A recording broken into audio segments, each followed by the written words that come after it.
यहाँ पे देख सकते हैं दोस्तों किस तरह से जयराम महतो के यहाँ पे स्वागत किया जा रहा है। बड़ा सा माला पहना के ये देख सकते हैं, क्या शानदार तस्वीर आपको यहाँ पे देखने को मिल रहा है। ये देखिए, और रामगढ़ सिरका में इस तरह से यहाँ पे टाइगर जयराम महतो को स्वागत किया जा रहा है। जिंदाबाद टाइगर जयराम महतो जिंदाबाद जिंदाबाद जिंदाबाद टाइगर जयराम महतो जिंदाबाद जिंदाबाद जिंदाबाद जिंदाबाद जिंदाबाद जिंदाबाद। हेलो, अब सभी अपना अपना जगह ले लेंगे। हमारे सिरका के दीदी लोग अभी आज के मुख्य अतिथि जेल कैंप के सुप्रीमो श्री टाइगर जयराम कुमार महतो जी का थोड़ा आप लोग जगह देंगे। हेलो, आप लोग थोड़ा पीछे हो जाएंगे। स्थापितों का आवाज गूंजेगा। लोग यहाँ त्रस्त है, पॉल्यूशन से लोग हैं। यहाँ कंपनी का जो तानाशाही रवैया है उससे त्रस्त है। लोगों का जमीन छीना जा रहा है। कई वर्षों से जो सिरका है यहाँ का पता चल रहा है कि भाई 50-60 सालों से रसीद तक नहीं कटा है इनको अपने मतलब रजोटी जमीनों का। मतलब ये आगे बढ़ते जाइए, हो गया, चले।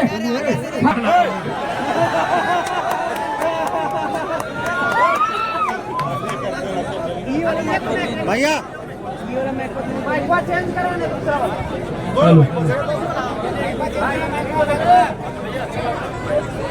फुटबॉल मैदान में आज के इस विस्थापित अधिकार जनसभा के कार्यक्रम में मंच में मंचासीन हमारे सभी सम्मानित साथियों, क्योंकि सभी का नाम ले पाना संभव नहीं है, ऐसे भी कार्यक्रम में काफी समय जाया हो चुका है, इसीलिए कोई अन्यथा में नहीं लेंगे। मंच के नीचे विराजमान हमारी माताएं, बहनें, हमारे भाई, हमारे अभिभावक, नौजवान साथियों, लोकतंत्र की चौथी स्तंभ के रूप में प्रख्यात मीडिया के साथियों तथा स्थानीय थाना की पुलिस के तमाम सिपाहियों और विशेषकर इस कार्यक्रम को आयोजन में अपनी भूमिका का विशेष निर्वहन करने वाले रामगढ़ जिला के तमाम साथियों, आप सभी को जोहार। और विशेषकर एक सांस्कृतिक टीम जिनमें सावित्री दी, नरेश दास समेत आए हैं, उनको भी जोहार। तो जैसा कि आप सभी जान रहे हैं कि आज का जो कार्यक्रम रखा गया है, मूल रूप से जिस क्षेत्र में इस कार्यक्रम को रखा गया है यह एक विस्थापितों का क्षेत्र है। आज का कार्यक्रम भी विस्थापितों की अधिकार के संदर्भ में ही रखा गया है। आज झारखंड राज्य विस्थापन की अगर बात करें तो विस्थापन केवल झारखंड राज्य की समस्या नहीं है। विस्थापन का मतलब होता है कि चाहे उद्योग के माध्यम से, खनन के माध्यम से अथवा अन्य योजना परियोजनाओं के माध्यम से जब किसी किसान की जमीन को अधिग्रहण किया जाता है तो उसे विस्थापित होना पड़ता है। यानी विस्थापन का दंश, विस्थापन का दर्द, विस्थापन की पीड़ा अभी तो केवल झारखंड ने नहीं पूरे विश्व ने देखा है। चाहे ऑस्ट्रेलिया हो, फ्रांस हो, जर्मनी हो, ब्रिटेन हो, दुनिया के सभी देशों ने विस्थापन की समस्याओं को देखा है। लेकिन झारखंड के संदर्भ में यह कहा जा सकता है कि जमीन देने के बाद अगर किसी को दुत्कार मिला है, विस्थापित होने के बाद अगर किसी को दुत्कार मिला है, जिसे नियोजन न मिलकर थाना प्रशासन की लाठियां मिली है, जिसे मुआवजा न मिलकर कानूनी धाराएं मिली हैं, तो हम कह सकते हैं वो झारखंड राज्य है। विस्थापन हर एक देश में होता है, विस्थापन इस देश के बाकी राज्यों में भी होता है, लेकिन जब झारखंड की बात आती है तो कहीं न कहीं इस बात को मानना होगा, इस बात को हमें स्वीकारना होगा कि विस्थापितों को न्याय की बात आए, चाहे वो आपका रामगढ़ हो या बगल में हजारीबाग का बड़का गांव। आज ऐसा प्रतीत होता है जैसे मानो कि विस्थापित अपने जमीन देने के बाद, अपने खेत खलिहानों को देने के बाद भी आज अपने हक और संघर्ष की लड़ाई को लड़ रहे हैं। और ताज्जुब की बात यह है कि इतना बड़ा सिस्टम हमारा, लोकतांत्रिक ढांचा, लोकतांत्रिक सिस्टम है हमारा, उसके बाद भी अगर विस्थापितों की समस्या का समाधान नहीं हो पा रहा है तो आज पूरे राज्य के विस्थापितों को एक जगह आकर आंदोलन करने की आवश्यकता है और उसके लिए जेल कैंप हमेशा तैयार रहेगा, अग्रिम पंक्ति में आके खड़ा रहेगा। आपने कुछ दिन पहले बिल्कुल विशेषकर जो यहाँ पत्रकारिता से जुड़े लोग बैठे हैं, जो एकेडमिक लोग बैठे हैं, उनको थोड़ा सा समझना चाहिए। आपने सुना होगा और आपने देखा भी होगा कि कुछ दिन पहले बुढ़ाखाप में जो आलोक स्टील प्राइवेट लिमिटेड जो स्पंज कंपनी है जिसके माध्यम से प्रदूषण किया जाता है, वहाँ हमारे एक साथी हैं सुरेंद्र जी, जिन्होंने उनके उस प्रदूषण पर जाकर उजागर किया। मुख्यमंत्री ने ट्वीट को संज्ञान में लिया, आपने देखा होगा।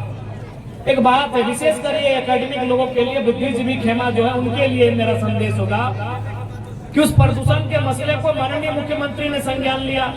उन्होंने ट्वीट किया, उपायुक्त यानी जिला के जो सर्वोच्च पदाधिकारी होते हैं, उन्होंने माननीय मुख्यमंत्री जो इस राज्य के मुखिया होते हैं, इस राज्य की विधि व्यवस्था के निर्माण टीम के प्रमुख होते हैं, उस शख्स ने जिला के सर्वोच्च पदाधिकारी यानी रामगढ़ जिला उपायुक्त को ट्वीट किया। क्या वहां कंपनी ने प्रदूषण करना बंद किया? क्या प्रदूषण नियंत्रित हुआ? ये मैं जनता को नहीं कहूंगा, जनता तो भोली भाली है। चलिए, इनको लगता है कि जो नेता कह रहे हैं मीडिया बंद हो, ये सवाल आपसे, क्योंकि हम हमेशा कहेंगे कि प्रेस और पॉलिटिक्स दोनों अलग अलग, ठीक है, दोनों का मकसद एक होना चाहिए, देश की भलाई, आम जनता की भलाई, लेकिन हमारी धाराएं अलग होनी चाहिए। आपका काम होना चाहिए, अगर हम गलत करेंगे तो उसको एकदम ईमानदारी पूर्वक उजागर करिए। अब मैं जनता के लिए नहीं कर रहा, प्रेस के बंधुओं, मुख्यमंत्री ने संज्ञान में लिया, डीसी को ट्वीट किया, क्या प्रदूषण रुका? तो क्या हमारा ये तंत्र, ये हमारी लोकतांत्रिक व्यवस्था, ये आज पूंजीपति ताकतों के इतनी अधीन हो गई है कि मुख्यमंत्री के संज्ञान लेने के बाद, उस जिले के उपायुक्त के संज्ञान लेने के बाद अगर कार्रवाई नहीं हो पाती है तो आम व्यक्ति का इस देश में, इस राज्य में क्या होता है? आप 2 मिनट बैठकर सोचिए, आप 2 मिनट बैठकर।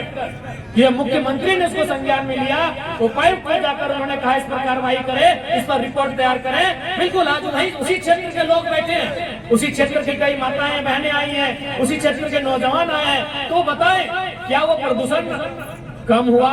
यदि नहीं कम हुआ तो हमें चिंतन करने की आवश्यकता है और हमें यह भी समझना होगा कि हम किस पे उम्मीदें करें। जिसको रखवाली का जिम्मा मिला है, जो हमारी रखवाली का जिम्मेदार है, जो हमारे पहरेदार है, अगर वो हमारी पहरेदारी नहीं कर पा रहे या फिर उनकी सुनी नहीं जा रही है, इस राज्य में मुख्यमंत्री की नहीं सुनी जा रही है, तो आम व्यक्ति की कितनी सुनी जा रही है? इसलिए अब लगता है और ये विस्थापितों को तय करना होगा कि विस्थापन की लड़ाई को नए सिरे से और कितनी ताकत के साथ लड़ना है, यह विस्थापितों को तय करना होगा, क्योंकि मुख्यमंत्री की ये लोग नहीं सुन रहे हैं। लोग तो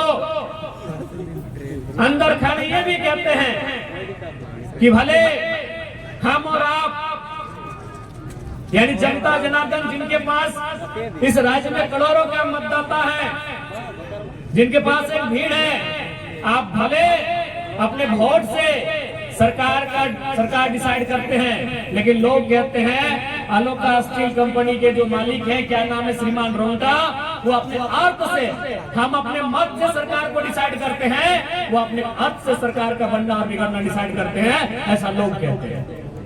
अर्थ यानी पैसा, यानी करोड़ों लोग जो वोट देकर सरकार बनाते हैं, 2-4 लोग। रोंटा जी के कितना योगदान होगा इस सरकार को बनाने में, मत के नाम में, लेकिन अपने अर्थ के नाम पर वो सरकार में और सरकार के निर्णयों को प्रभावित करते हैं। हमने वो भारत, वो राज्य हमने बना लिया है कि अब लोकतांत्रिक भारत में, लोकतांत्रिक इस राज्य में मत से नहीं, लोगों के मत से नहीं, कुछ लोगों के अर्थ से डिसाइड होगा इस राज्य को हम कहां लेकर जाएंगे। ये बहुत ही गंभीर बात है। ये बहुत ही चिंता का विषय है। आने वाले दिन इसका खामियाजा मध्यम वर्ग को, इसका खामियाजा गरीब गांव किसान मजदूर को झेलना पड़ेगा। इसलिए अभी समय है, अभी कम से कम हम बोल पा रहे हैं, अभी कम से कम सही को सही गलत को गलत कहने का हम साहस रख पा रहे हैं। इसलिए हम लोग स्पष्ट कहना चाहेंगे, जेल कैंप का उपज ही आंदोलन के माध्यम से हुआ है और विस्थापितों के मामले में अगर सबसे मुखर कोई रहा है तो जेल कैंप रहा है। हम लोग आगे भी अग्रिम पंक्ति में खड़े होकर विस्थापितों की लड़ाई को लड़ेंगे, बशर्ते आपका सहयोग, आपका साथ होना चाहिए।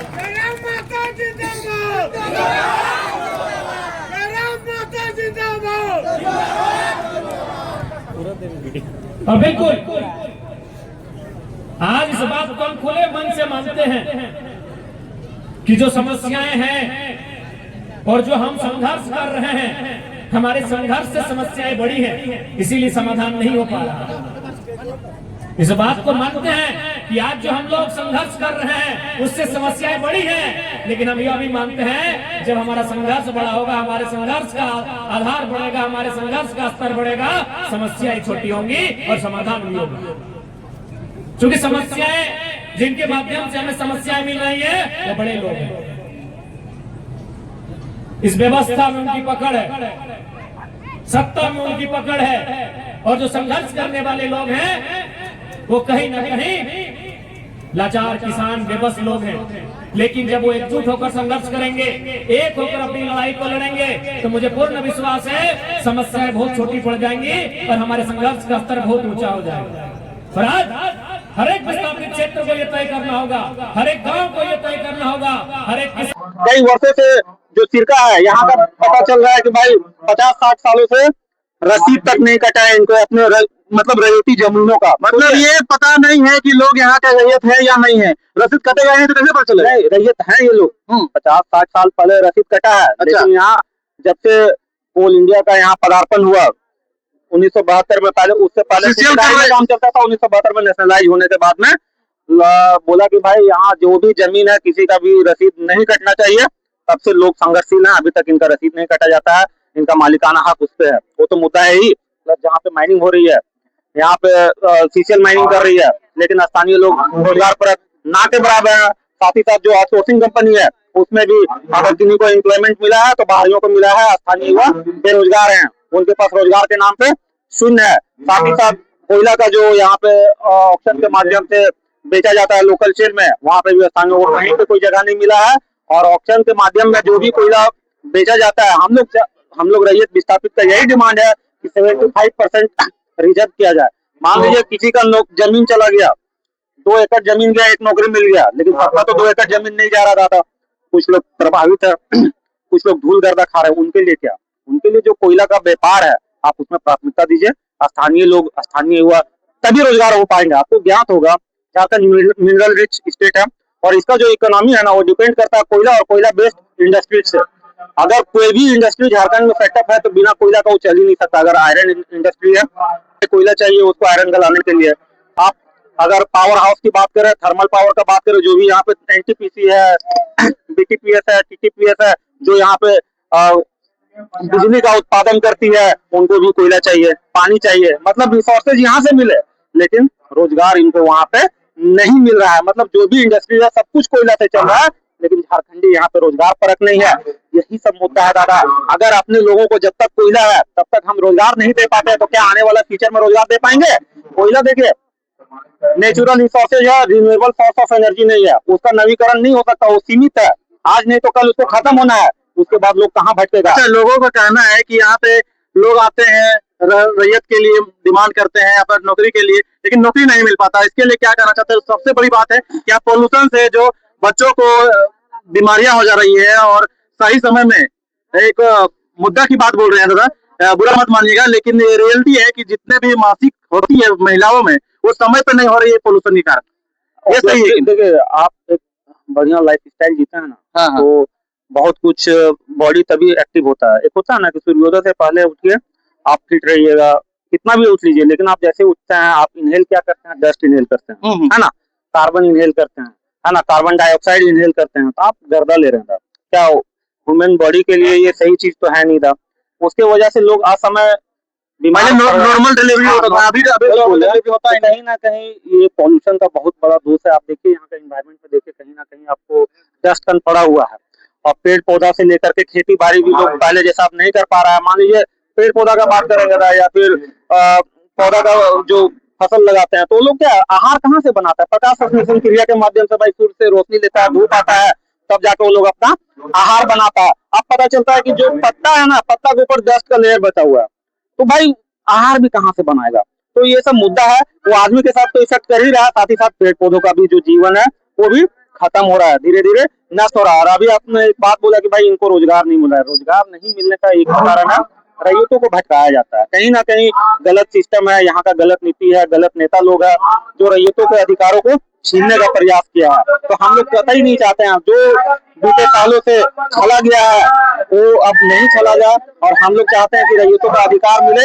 इसीलिए इतने बड़े सभा का आयोजन किया गया। और टाइगर जयराम महतो जी मुख्य अतिथि हैं। टाइगर जयराम महतो का आगमन होने वाला है, वो सारा कुछ दिखाएंगे। बहुत बहुत धन्यवाद चलिए आप लोग को दिखाएंगे टाइगर जयराम महतो एंट्री किस तरह से हो रहा है।